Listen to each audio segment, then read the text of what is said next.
नमस्कार दोस्तों, स्वागत है आपका आपके अपने चैनल जॉब ज्ञान केंद्र पर। मैं हूं तपन चौधरी, उपस्थित हूं आपके सामने बहुत ही महत्वपूर्ण जानकारी लेकर। दोस्तों, पिछले काफी समय से काफी सारे स्टूडेंट्स इस नोटिफिकेशन का इंतजार कर रहे थे, यानी कि आपका एनटीए यूजीसी नेट। साथियों, आपका यूजीसी नेट का जो नोटिफिकेशन है वो जारी कर दिया गया है। तो मेरे प्यारे साथियों, आज हम आपको इस वीडियो के अंदर इसी नोटिफिकेशन के बारे में एक टू जेड जानकारी देने वाले हैं। सबसे पहले तो आपको, जिन लोगों को नहीं पता कि आपका यूजीसी नेट एग्जाम क्या होता है, हम वो बताएंगे। यूजीसी नेट क्या है, नेट जेआरएफ क्या है, इससे आप क्या बनते हैं, क्या इसके लिए एलिजिबिलिटी है, क्या इसके लिए इंपॉर्टेंट डेट्स हैं और किस तरीके से दोस्तों आपको इस एग्जाम को क्लियर करने के बाद आप महीने के 40,000 रुपए कमा सकते हैं। वो सब मैं आपको दोस्तों आज इस वीडियो के अंदर बताने वाला। तो दोस्तों, यूजीसी नेट एग्जाम 2024 के नोटिफिकेशन की संपूर्ण जानकारी के लिए आप इस वीडियो को एंड तक जरूर देखिए। और अगर आप इस चैनल पर पहली बार आए हैं तो इस चैनल को सब्सक्राइब कर बेल आइकन यानी घंटी को दबाएं और ऑल पर टिक करें, क्योंकि मैं इसी प्रकार के अलग अलग गवर्नमेंट जॉब और गवर्नमेंट की तरफ से आने वाले जो अलग अलग नोटिफिकेशन है, वैकेंसी है, उनको लेकर वीडियोस बनाता रहता हूँ। तो अगर आप इस चैनल को सब्सक्राइब कर लेते हैं तो कल को गवर्नमेंट की तरफ से कोई भी अपडेट, कोई भी न्यूज या कोई भी नोटिफिकेशन तो आता है दोस्तों, तो आपको उसकी जानकारी मिलेगी सबसे पहले आपके अपने फोन पर। इसीलिए आप इस चैनल को सब्सक्राइब जरूर करें। तो चलिए दोस्तों, वीडियो को शुरू करते हैं। तो देखिए दोस्तों, यहाँ पर हम बात कर लेते हैं आपके इसकी। दोस्तों, यह है आपका यूजीसी नेट नोटिफिकेशन। दोस्तों, आपका आउट हो चुका है अभी 2 दिन पहले। अगर हम बात करें इसके बारे में, दोस्तों यह आपका होता है university grants commission national eligibility test. जी हाँ दोस्तों, नेशनल एलिजिबिलिटी टेस्ट 2024 का जो एग्जाम है वो अभी होने वाला है। सबसे पहले दोस्तों हम आपको बता देते हैं कि आपका यूजीसी नेट या फिर नेट जेआरएफ होता क्या है। दोस्तों, यहाँ पर अगर हम बात करें कि यूजीसी नेट का एग्जाम आखिर होता क्या है, तो देखिए दोस्तों, यह आपका एक नेशनल लेवल का एग्जाम होता है जिसके जरिए आप दोस्तों पूरे देश के अंदर असिस्टेंट प्रोफेसर दोस्तों यानी कि लेक्चरर की पोस्ट पर अप्लाई करने के लिए दोस्तों आपको एलिजिबल यहाँ पर पढ़ा देता है। इसके बाद दोस्तों आपको यहाँ पर डायरेक्टली नौकरी नहीं मिलती है, लेकिन दोस्तों ये आपका एक एलिजिबिलिटी टेस्ट है जो आपको यहाँ पर एक सर्टिफिकेट दे देगा। यानी कि अगर आप किसी कॉलेज में या यूनिवर्सिटी में उनकी वैकेंसी के अगेंस्ट अप्लाई करते हैं for the job of an assistant professor, तो ये सर्टिफिकेट आपके हाथ में होना चाहिए, तभी आपको वो नौकरी मिलेगी, वरना आप उस नौकरी के लिए एलिजिबल नहीं है। और इस एग्जाम को कंडक्ट करवाने वाले दोस्तों जो बॉडी है वो है आपकी एनटीए यानी कि नेशनल टेस्टिंग एजेंसी। साल में दोस्तों 2 बार आपका एग्जाम करवाया जाता है। अब दोस्तों अब यहाँ पर अगला सवाल है वो है आपका यहाँ पर कि इस एग्जाम की मिनिमम क्वालिफिकेशन क्या है, तो वो है आपकी मास्टर्स की डिग्री यानी कि पोस्ट ग्रेजुएशन। दोस्तों, अगर आपने पोस्ट ग्रेजुएशन डिग्री कर रखी है यानी कि पोस्ट ग्रेजुएट डिग्री जिसके अंदर दोस्तों आपके मिनिमम 55% मार्क्स है, यानी कि आपका जो एग्रीगेट स्कोर वो मिनिमम 55% अगर है तो आप इस एग्जाम के लिए एलिजिबल है। और अगर आप रिजर्व कैटेगरी को बिलोंग करते हैं दोस्तों, वहां पर आपको 5% का रिलैक्सेशन आपको मिल जाता है, यानी कि आपकी मिनिमम क्वालिफिकेशन हो जाती है 50% अगर आप किसी भी रिजर्व कैटेगरी के अंदर आते हो तो। इसके साथ साथ अगर हम बात करें यहाँ पर एज लिमिट की, दोस्तों देखिए आपके इस एग्जाम की कोई भी एज लिमिट नहीं है, आप किसी भी एज में दोस्तों इस एग्जाम को दे सकते हैं। यानी कि देखिए दोस्तों, अगर आपको 50 साल की एज में, 60 साल की एज में भी लगता है कि मुझे इस एग्जाम के लिए एलिजिबल होना है, इसके लिए अप्लाई करना है, मुझे एक असिस्टेंट प्रोफेसर बनना है, तब भी आप इसके लिए अप्लाई कर सकते हैं। यानी कि कोई भी अपर एज लिमिट नहीं है, लेकिन दोस्तों लोअर एज लिमिट है वो है आपकी 18 ईयर्स, यानी मिनिमम दोस्तों आपकी 18 ईयर्स की एज होनी चाहिए इस एग्जाम में अप्लाई करने के लिए। अब दोस्तों आपका जो नेट का एग्जाम है वो सिर्फ नेट के लिए नहीं दिया जाता, तो वो आपका यहाँ पर जेआरएफ यानी कि जूनियर रिसर्च फेलोशिप के लिए भी दिया जाता है, जिसके अंदर दोस्तों आपको महीने के एक स्कॉलरशिप, एक स्टाइपेंड दोस्तों जो कि लगभग आपका 35 से 40,000 रुपए प्रति महीना रहता है, वो दोस्तों मिलने के दोस्तों आप यहाँ पर एलिजिबल हो जाते हो अगर आप इस एग्जाम को क्वालिफाई कर लेते हो। अब जेआरएफ क्या है दोस्तों, तो जेआरएफ है आपका जूनियर रिसर्च फेलोशिप, यानी कि इंडिया के अंदर किसी भी यूनिवर्सिटी से पीएचडी या फिर एमफिल करने के लिए आपको दोस्तों यहाँ पर जेआरएफ का सर्टिफिकेट चाहिए होगा। तो अब दोस्तों हम बात कर लेते हैं यहाँ पर आपके लिए जो ये 2024 का नोटिफिकेशन आया है नेट जेआरएफ का, इसके बारे में कि क्या इसके अंदर बड़े बदलाव किए गए हैं, कुछ क्या इसके अंदर आपके इंपॉर्टेंट डेट्स हैं, और दोस्तों इसके साथ साथ आपका जो नेट जेआरएफ का एग्जाम है इसको लेकर और डिटेल में पूरी जानकारी, कब आपका दोस्तों एग्जाम होता है, आपका क्या एग्जाम पैटर्न रहता है, आपके जो दोस्तों पेपर 1 पेपर 2 होते हैं उसके अंदर क्या सिलेबस आता है, कितने दोस्तों आपके यहाँ पर मार्क्स रहते हैं, नेगेटिव मार्किंग होती है कि नहीं होती, और उस एग्जाम के अंदर दोस्तों आपसे क्या पूछा जाता है, उस सब को लेकर दोस्तों मैंने एक बहुत ही डिटेल वीडियो बना रखी है तो ये वाली, जिसको आप ऊपर आई बटन पर क्लिक करके देख सकते हैं। तो चलिए दोस्तों पहले हम बात कर लेते हैं यहाँ पर आपके 2024 का जो यूजीसी नेट का नोटिफिकेशन है उसके बारे में। तो देखिए दोस्तों, अपने इंडिया के अंदर जो यूजीसी नेट का एग्जाम है उसको कंडक्ट करवाया जाता है एनटीए यानी कि नेशनल टेस्टिंग एजेंसी दोस्तों, उसके द्वारा, जिसके द्वारा यह चेक किया जाता है, ये डिटरमाइन किया जाता है दोस्तों कि आप एसोसिएट प्रोफेसर बनने के लिए या फिर जूनियर रिसर्च फेलोशिप में एनरोल होने के लिए एलिजिबल हैं या नहीं है। यानी अगर आप इस एग्जाम को क्वालिफाई कर लेते हैं तो आप इसके लिए एलिजिबल हैं, और क्वालिफाई नहीं कर पाते हैं तो दोस्तों आप इसके लिए इनएलिजिबल हैं। दोस्तों अगर यहाँ पर हम जनरली बात करें मोटे तौर पर, तो आपका जो यूजीसी नेट का एग्जाम है दोस्तों, ये 2 फेज में होता है, यानी कि पेपर 1 और पेपर 2। पेपर 1 का दोस्तों आपका फोकस होता है assessment of teaching and research aptitude, यानी कि आपको जो टीचिंग और रिसर्च के स्किल्स हैं दोस्तों, उसके ऊपर फोकस किया जाता है पेपर 1 के अंदर। और जो आपका पेपर 2 होता है वो दोस्तों आपका फोकस करता है आपकी सब्जेक्ट एक्सपर्टाइज में, यानी कि आपकी जो सब्जेक्ट है दोस्तों उसके अंदर आपको कितनी डेप्थ के अंदर दोस्तों आपको उसके अंदर नॉलेज है। और दोस्तों इस बार एक बहुत ही बड़ा चेंज किया है यहाँ पर एनटीए ने इस टेस्ट के अंदर, कि हर बार तो आपका जो एग्जाम होता था ये होता था ऑनलाइन कंप्यूटर बेस्ड टेस्ट पर, लेकिन इस साल दोस्तों आपका ये ऑफलाइन करवाया जा रहा है, जिसके अंदर आपको ओएमआर शीट दी जाएगी। और मेरे प्यारे साथियों हम बात कर लेते हैं यहाँ पर यूजीसी नेट नोटिफिकेशन 2024 के बारे में दोस्तों डिटेल में। तो देखिए मेरे प्यारे साथियों, देखिए दोस्तों यह है आपका ऑफिशियल नोटिफिकेशन, आप देख सकते हैं दोस्तों यह आपको ऑफिशियल नोटिफिकेशन है।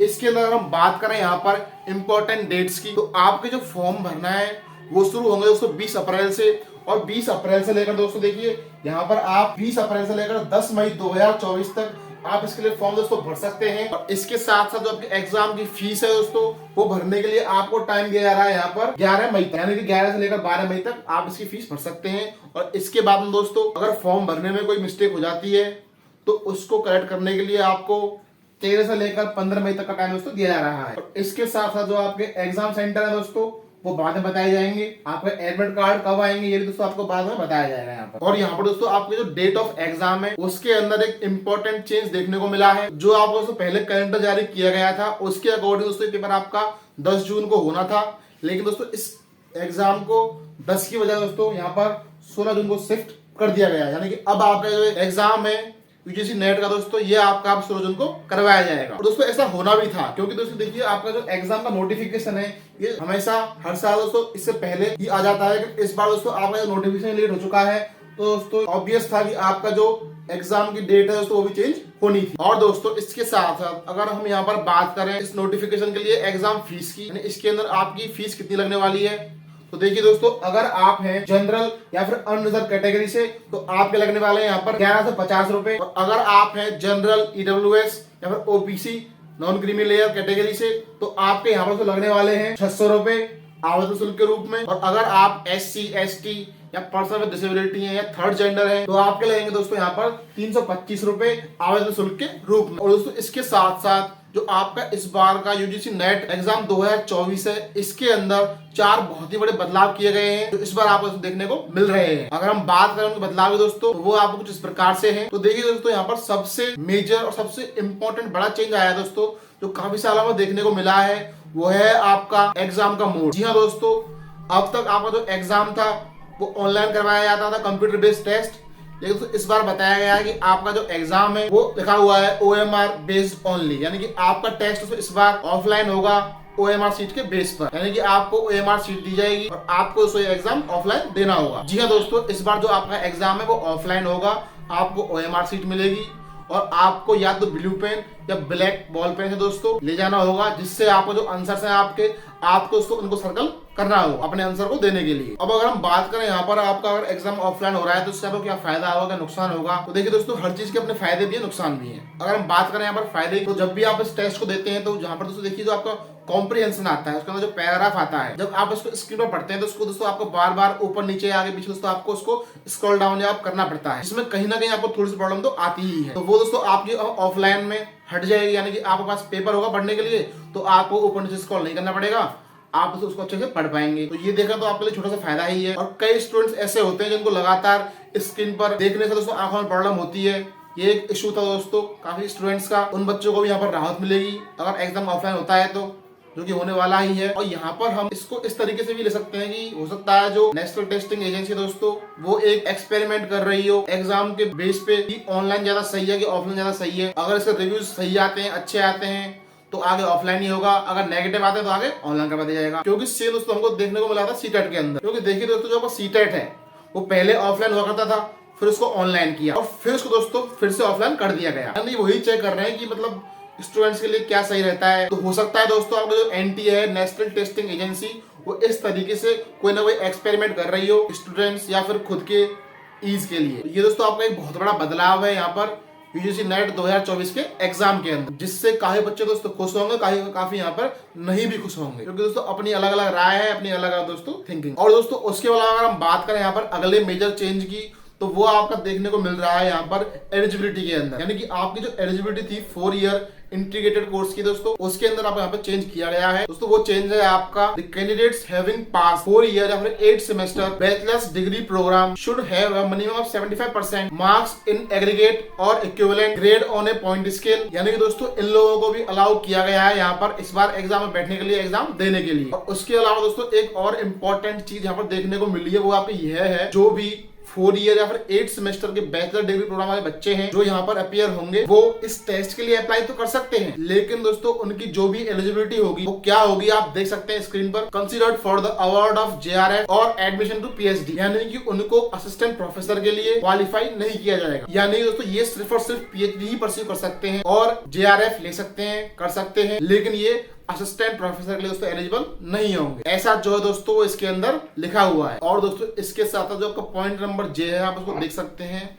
उसके अंदर साफ साफ बताया गया है कि अगर आपने 4 ईयर इंटीग्रेटेड डिग्री कर रखी है, अगर आप 4 ईयर इंटीग्रेटेड डिग्री प्रोग्राम के अंदर है, यानी कि आप 4 ईयर के बैचलर डिग्री दोस्तों प्रोग्राम के अंदर है इंटीग्रेटेड वाले के अंदर, तो दोस्तों अगर आप करना चाहें तो आप दोस्तों अदर सब्जेक्ट डिसिप्लिन के अंदर भी अप्लाई कर सकते हैं। यानी दोस्तों अगर आप 4 year integrated bachelor degree program के अंदर है तो आप अदर डिसिप्लिन और अदर सब्जेक्ट के अंदर भी अप्लाई कर सकते हैं। और देखिए दोस्तों इसके साथ साथ यहाँ पर लिखा हुआ है कि will not be eligible for assistant professor, यानी दोस्तों ये जो बच्चे हैं ये आपके सिर्फ जेआरएफ और पीएचडी के लिए ही मान्य होंगे, यानी दोस्तों इनको असिस्टेंट प्रोफेसर के लिए मान्य नहीं किया जाएगा। अब दोस्तों हम बात करें यहाँ पर एक और मेजर चेंज की जो आपको इस नोटिफिकेशन के अंदर देखने को मिल रहा है, तो वो है आपका दोस्तों रिजल्ट और एलिजिबिलिटी। यानी कि आपको रिजल्ट है दोस्तों वो किस तरह से आएगा वो यहाँ पर बताया गया है। तो जो आपका रिजल्ट है दोस्तों यहाँ पर 3 तरीके से आएगा। तो वो 3 तरीके क्या है, कौन कौन से हैं, आइए जान लेते हैं, जिस हिसाब से एनटीए ने अपना रिजल्ट जारी करने के लिए सोचा है। दोस्तों इस बार आपकी जो एलिजिबिलिटी डिटरमाइन होगी दोस्तों वो यहाँ पर आपके 3 कट ऑफ आएंगे इस बार। पहला होगा जेआरएफ और असिस्टेंट प्रोफेसर के लिए, यानी कि देखिए दोस्तों आप यहाँ पर जेआरएफ के लिए यस है, असिस्टेंट प्रोफेसर के लिए भी यस है और पीएचडी में एडमिशन के लिए भी यस है। ये तो आपकी दोस्तों पहली कैटेगरी। और इसकी आप जो कट ऑफ है वो सबसे हाई रहने वाली है। और देखिए दोस्तों जो आपकी दूसरी एलिजिबिलिटी होगी क्वालिफिकेशन की, वो आपकी रहने वाली है असिस्टेंट प्रोफेसर के लिए और पीएचडी में एडमिशन के लिए, लेकिन आप दोस्तों यहाँ पर जेआरएफ नहीं होंगे। यानी कि दोस्तों आपको यहाँ पर स्कॉलरशिप नहीं मिलेगी। आपको जो मंथली यहाँ पर स्कॉलरशिप मिलनी थी 35,000 40,000 रुपए जिस भी यूनिवर्सिटी के हिसाब से है, वो आपको यहाँ पर नहीं मिलने वाला अगर आप पीएचडी करते हैं। तो अगर आप सेकंड कैटेगरी के बेस पर दोस्तों आते हैं रिजल्ट में तो आपके साथ ये होने वाला है। अगर फर्स्ट में आते हैं तो आपको दोस्तों बताया वो होगा। और हम बात करें यहाँ पर थर्ड कैटेगरी की दोस्तों, वो है आपकी एडमिशन टू पीएचडी ओनली। यानी कि अगर आप देखोगे यहाँ पर एनटीए यूजीसी नेट का जो एग्जाम है दोस्तों वो इतना ज्यादा इंपॉर्टेंट हो गया है कि अगर आपको किसी यूनिवर्सिटी से सिंपली पीएचडी भी करनी है खुद से फंड करके, तो भी आपको दोस्तों ये एग्जामिनेशन क्वालिफाई करना होगा। आपको इसका सर्टिफिकेट चाहिए होगा अगर आपको पीएचडी भी करनी है। तो यह आपकी कैटेगरी 3 दोस्तों, जिसके अंदर आपको ना तो आपको जेआरएफ मिलेगा, ना आप असिस्टेंट प्रोफेसर के लिए एलिजिबल होंगे, लेकिन आप यहाँ पर पीएचडी के लिए एलिजिबल होंगे। इसीलिए दोस्तों जो सबसे लो कट ऑफ है वो आपकी यहाँ पर कैटेगरी 3 के लिए जाने वाली है दोस्तों। और देखिए दोस्तों मैं यहाँ पर आपको बता सकता हूँ कि यहाँ पर जितने भी स्टूडेंट्स इस वीडियो को देख रहे हैं जो इसके लिए एग्जाम के लिए तैयारी कर रहे हैं, उनका दोस्तों एम होगा यहाँ पर कैटेगरी 1 के अंदर आना। यानी कि उनका दोस्तों जेआरएफ भी यस हो, उनका यहाँ पर असिस्टेंट प्रोफेसर भी यस हो और उनका यहाँ पर पीएचडी प्रोग्राम में दोस्तों यस होना चाहिए। मोस्टली स्टूडेंट्स ज्यादातर स्टूडेंट्स दोस्तों इसी के लिए एम कर रहे हैं। तो देखिए दोस्तों ये थे आपके यहाँ पर बहुत ही कुछ मेजर चेंजेस जो इस साल हमको 2024 का जो यूजीसी नेट का जो नोटिफिकेशन है उसके अंदर देखने को मिले हैं। और देखिए दोस्तों एक बार और शॉर्ट में आपको बता देते हैं कि इस बार क्या क्या चेंज हुए हैं। तो देखिए दोस्तों पहला तो आपको यही है कि आपका जो एग्जाम है वो ऑफलाइन होगा और आपकी जो पीएचडी दोस्तों उसको यहाँ पर एड ऑन किया गया है। और इसके साथ साथ जो 4 ईयर इंटीग्रेटेड ग्रेजुएट्स है दोस्तों उनको भी यहाँ पर जोड़ा गया है, उनको एड ऑन किया गया है इस नोटिफिकेशन के अंदर। और जो एलिजिबिलिटी क्राइटेरिया है, जो क्वालिफिकेशन जो है, उसको इस बार दोस्तों 3 कैटेगरी के अंदर बांट दिया गया है, कैटेगरी 1, कैटेगरी 2 और कैटेगरी 3। तो मेरे दोस्तों ये तो थी आप सब लोगों के लिए संपूर्ण जानकारी। दोस्तों वीडियो में यहाँ तक बने रहने के लिए आपका बहुत बहुत धन्यवाद। मिलते हैं किसी और वीडियो में किसी और टॉपिक या अपडेट के साथ, तब तक के लिए जय हिंद, जय भारत, राम राम। आपका दिन